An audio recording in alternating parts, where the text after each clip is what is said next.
진로에서 주인공은 홍준표 시장입니다. 당원권 정지라는 초강수 징계가 나온 홍 시장. SNS에 나는 쳐냈지만 이준석, 유승민은 안고 가라 라고 쓴소리를 올렸다가 삭제했다고 합니다. 나를 잡범 취급한 건 유감이다 라고 본인 징계에 대해서 반발을 했습니다. 잡범 취급했다라는 거죠. 나까지 내치고도 총선 괜찮을까? 나는 총선까지 쳐냈지만 이준석도 안고 유승민도 안고 가거라. 그런 게 정치다 라며, 자, 지금 아마 누구를 대상으로 이 메시지를 올렸는지가 딱 써있진 않지만 현 지도부, 김기현 대표 등을 겨냥한 것 같습니다. 이런 글을 올렸다가 지금은 삭제됐나요? 지금은 삭제됐다고 합니다. 지금은 지웠다고 합니다. 이 보통 박정호 의원님, 네. 이게 뭐 새벽 시간, 밤 시간대 되면은 썼다 지웠다 하는 글들이 많잖아요. 옛날에는 우리가 편지로 썼다 지웠다 한 편지도 많은데 이제는 뭐 끝내 못 붙인 편지도 많았는데 이제는 SNS 시대니까 이걸 썼다가 지웠다고 합니다. 저 방송 들어오기 전까지만 해도 이거 갖고는 이게 홍준표 시장께서 이런저런 복잡한 생각이 있나 보다 했는데 예. 그걸 지웠다 하니까 밤새 또 생각이 바뀌셨나 보다. 글쎄요. 이 글을 잘 읽어보면 홍준표 시장이 그 여러 채널을 통해서 지금 문매를 맡고 있잖아요. 골프 때문에 좀 곤란해지고, 그다음에 지난주에 징계를 받고 난 다음에 그래도 나에게는 3년의 시간이 있다. 또 이래가지고 이게 또 해석 여지에 따라서 또 일부 또 비판적으로 얘기하시는 분들도 있고 그랬잖아요. 그래도 거기까지는 그래도 홍 시장이 중진으로서 할 수 있는 얘기. 마땅치 않다고 잘 받아들였다라는 평가도 있었는데 여기서부터는 이제 반격이잖아요. 요건 반격이죠. 반격인데 액면을 잘 보면은 저런 것 같아요. 그러니까 홍준표 시장이 그래도 이런 용어 써도 되는지 모르지만 그래도 가오가 있어야 되는 양반이잖아요. 이 가오는 잘못된 일본 외래어라. 홈이 홈이 좀 있어야 되는 양반인데. 홈도 이게 잘못된 그래서 요걸 잘 읽어보면 하여튼 뭐라고요? 본인의 하여튼 뭔 있어야 돼요. 자존심. 그런데, 자존심 있어야 되는데 나는 쳐내도 괜찮은데 누구누구는 안고 가라. 그리고 이 정치판이라는 게 하이에나가 득실거리는 이 정글의 세계다라고 얘기하는 거는 그래도 내가 큰 정치인으로서 뭔가 이렇게 훈계하면서, 그렇죠. 내가 나는 지금 상황이 안 좋지만 그래도 나는 괜찮아. 나는 아직 잘 유지하고 있어. 이런 걸 좀 보여주고 싶어서 이런 글을 올렸던 것 아닌가. 그렇군요. 나는 괜찮은데 스스로의 무한함을 벗어나기 위해서 나는 대범하고 큰 정치인이야. 지도부 잘해. 이렇게 딱 훈계조로 써놨는데 그걸 갑자기 느닷없이 지웠다.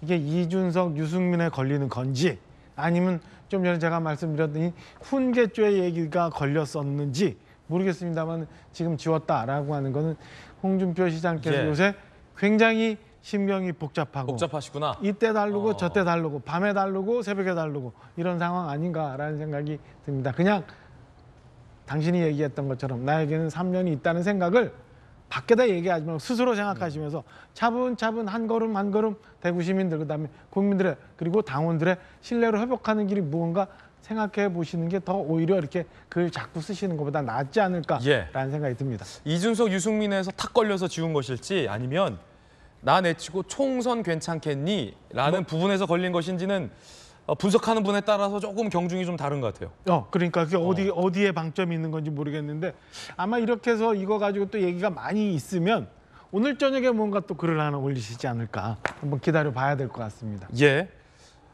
잡범 취급했다라는 것은 내가 당대표까지 지냈고 그리고 대선 후보까지 갔고 당이 어려울 때마다 내가 다 무소속으로도 나서 살아 돌아온 사람인데 어떻게 나에 대해서 마치 잡범처럼 경량범처럼 이렇게 가볍게 징계할 수 있느냐라는 반발인 거죠. 그런 거죠. 그런 뜻이 있는 거고 나는 이렇게 망가져도 좋다. 그러나 당은 잘 돼야 된다라는 그런 뜻을 조금 내비치면서 이렇게 좀 나는 괜찮아라는 얘기를 좀 하시고 싶었던 것 같아요. 말 나온 김에 국민의힘 내에서는 이준석, 유승민을 안고 가야 할지 빼고 가야 할지 고민이지 않을까? 라는 분석 기사도 있습니다. 총선이 가까워옴에 따라. 이준석 전 대표 근황은 뭔지도 궁금합니다. 그런데 유튜브 채널을 열고 총선 몸풀기에 들어갔다라는 얘기도 있습니다. 그런데 여의도 재건축 조합이라는 이름으로 이준석 전 대표가 본격적인 정치 행보를 제기했다라는 기사들이 많은데요. 어떤 영상 올렸는지 함께 보시죠. 대통령은 지방자치단체와 협의해서 교권을 침해하는 불합리한 자치조례 개정도 병행 추진하라고 지시했습니다. 학생 인권 조례에 대해서 보수가 이제 계속 이제 또 이제 정쟁화하는 과정에서 그럼 학생 인권 조례 읽어본 사람들이 그걸 얘기하고 있는 건가? 학생 인권 조례가 문제가 아니라 오히려 교육에 대한 기본적인 학부모들과 교원 간의 계약 관계가 잘못되어 있다라는 학부모는 그 교원에게 교육을 넘어서는 보육에 해당하는 어떤 것도 요구하면 안 된다가 네. 당연한 얘기 유튜브에 지금 올리고 있는데 문제는 이제 본질은 학부모와 선생님에 대해서 어떻게 생각하느냐라는 뭐 인식이 문제다라는 얘기는 뭐 누가 못합니까? 그거는 뭐 벌어진 일이고 네네. 그 중심에서 도화선이 된 학생 인권 조례를 이제 윤석열 정부에서 과연 무엇이 잘못되는 건지 독소 조항은 많다라는 전문가들의 지적이 있기 때문에 한번 점검해봐라라는 건데 그거에 이제 이준석 전 대표가 현 정부 때리기로 이걸 또 나선 건데 일단 여기도 재건축 조합이 뭐 하는 데입니까? 그러니까 지금은 이제 존재감이 없어진 분들이 다시 한번 그 존재감을 되살리기 위한 그런 모임이 아닌가 저는 그 정도밖에 생각이 안 되는데요.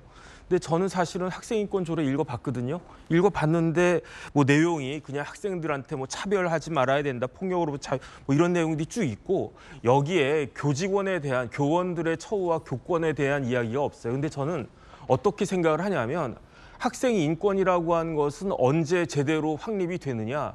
교권이 확립이 된 다음에 확립이 되는 거예요. 왜냐하면 학생들이 선생님들을 우습게 보는데 그때 뭐 학생 인권이 되겠습니까? 학생들이 중요한 것은 잘 배우는 거잖아요. 그런데 그 선생님들이 아주 우습게 보이는데 뭘 배우겠습니까? 그렇기 때문에 학생 인권 조례에 그런 내용들이 최대한 포함이 되어야 되고 학부모들의 말도 안 되는 그런 민원 같은 것들을 통해 가지고 선생님이 괴롭힘 당하는 일들은 바뀌어야 된다. 이런 내용들이 들어가는 건 저는 타당하다고 생각하는데 뭐 학생 인권 조례 운운한 것은 좀 말이 안 된다고 생각하고요. 예. 그다음에 이제 이준석 전 대표가 이야기한 이야기도 좀 말이 안 돼요. 왜냐하면 학부모하고 교원하고 무슨 계약 관계가 있습니까? 학부모가 교원하고 선생님하고 직접 1대1로 계약합니까? 안 그렇습니다. 학부모들은 학교하고 계약하는 거고요. 교원은 또 학교하고 계약하는 거기 때문에 그 중간에 학교가 있는 건데 그걸 딱 떼어내고 무슨 교원하고 사이에 뭐가 있는 것인가. 그렇기 때문에 제가 봤을 때 이준석 전 대표는 지금 어떻게든 윤 대통령에 대해서 현 대통령에 대해서 예. 꼬투리를 잡으려고 그렇게 이야기를 하는 것 같고 그럼 정당이 안고 가리라 보세요? 아니면 뭐 배제하고 가리라 보세요? 제가 봤을 때는 법적으로 두 가지가 문제입니다. 첫 번째는 아직 징계 중이잖아요. 징계 중이면 근신하고 있어야지 저렇게 유튜브 하는 게 맞는 것인가. 징계 언제 끝나냐면요. 예. 2024년 1월에 끝나거든요.